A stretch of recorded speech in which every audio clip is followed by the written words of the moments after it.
আমরা নবম এবং দশম শ্রেণীর চতুর্থ অধ্যায়ে 4.1 এর সবচেয়ে গুরুত্বপূর্ণ এবং সবচেয়ে ইম্পর্টেন্ট যদি আমাকে সাজেশন করতে বলা হয় তাহলে অবশ্যই আমরা এই দুইটা অঙ্ক অবশ্যই রাখবো। এমন দুটো গুরুত্বপূর্ণ অঙ্ক আজকে আমরা ক্লাসে রেখেছি, যার একটি আছে 13 দাগ এবং 14 দাগ, যেটা অত্যন্ত গুরুত্বপূর্ণ এবং অত্যন্ত সহজ এবং শর্টকাট পদ্ধতিতে আমরা এই অঙ্কটি সমাধান করে দিচ্ছি।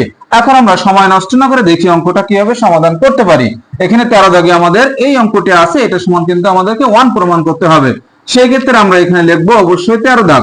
আর যদি আমাদের মন চাই একটু লেফট হ্যান্ড সাইড লিখতে, আমরা লিখবো, না লিখতে মন চাইলে পরে আমরা ঠিক করে দেব।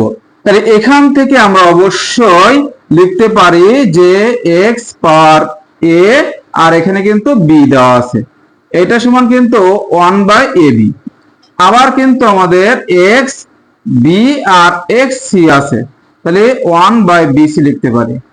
x c আবার কিন্তু x a আছে, তাহলে 1/ca লিখতে পারি। ঠিক আমরা এগুলো এরকম ভাবে লিখলাম।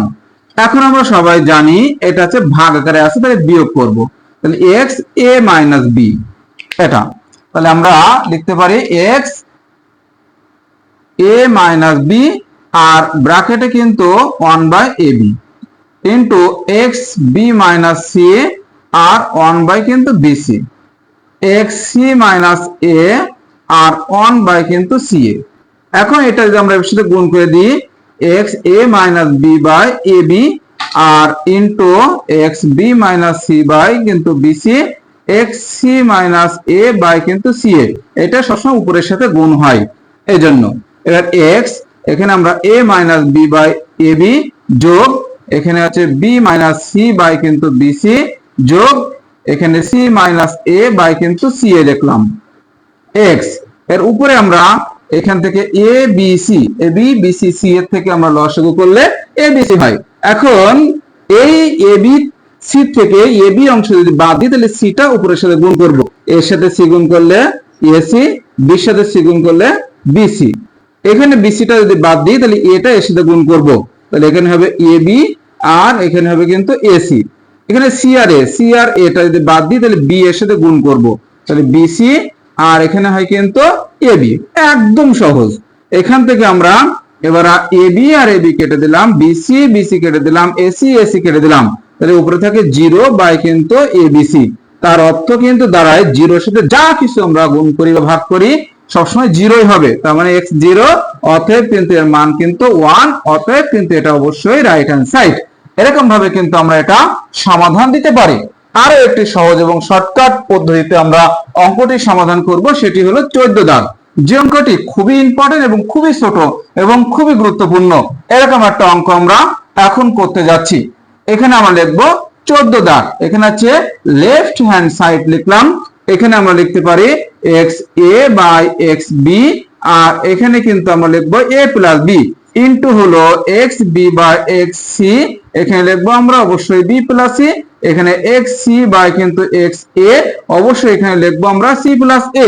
এরকম ভাবে কিন্তু আমরা অঙ্কটি বসাই নিলাম বা তুলে নিলাম বা পাতিয়ে নিলাম। এখন এখান থেকে আমরা অবশ্যই x a - b লিখলাম, কারণ এটা ভাগ আকারে আছে, অবশ্যই বিয়োগ হবে। এখানে আমাদের a + b আছে, এটা আমরা জানি। আবার ঠিক একই রকম ভাবে এখানে আমরা লিখবো b - c আর এখানে লিখবো আমরা কিন্তু b + c। একই রকম ভাবে এখানে আমরা c - a আর এখানে কিন্তু আমরা লিখতে পারি c + a। অবশ্যই এটা ভাগ আকারে আছে, তাহলে বিয়োগ দিলাম, আর এখানে যেটা আছে বসালাম। ঠিক একই রকম ভাবে সবগুলো আমরা বসানোর চেষ্টা করেছি। এখান থেকে আমরা জানি এবার a + b * a - b এর সূত্র আমরা ছোট্টবেলা থেকে শিখে এসেছি যে a² - b²। ঠিক একই রকম ভাবে এখানে আমরা শুধুমাত্র সূত্রগুলো বসিয়ে মান বের করতে পারবো। এখানে a + b * a - b এর সূত্র আমরা লিখতে পারি যে a² - b²। এখানে x রাখলে এটা b + c * b - c, তার মানে লিখতে পারি আমরা b² - c²।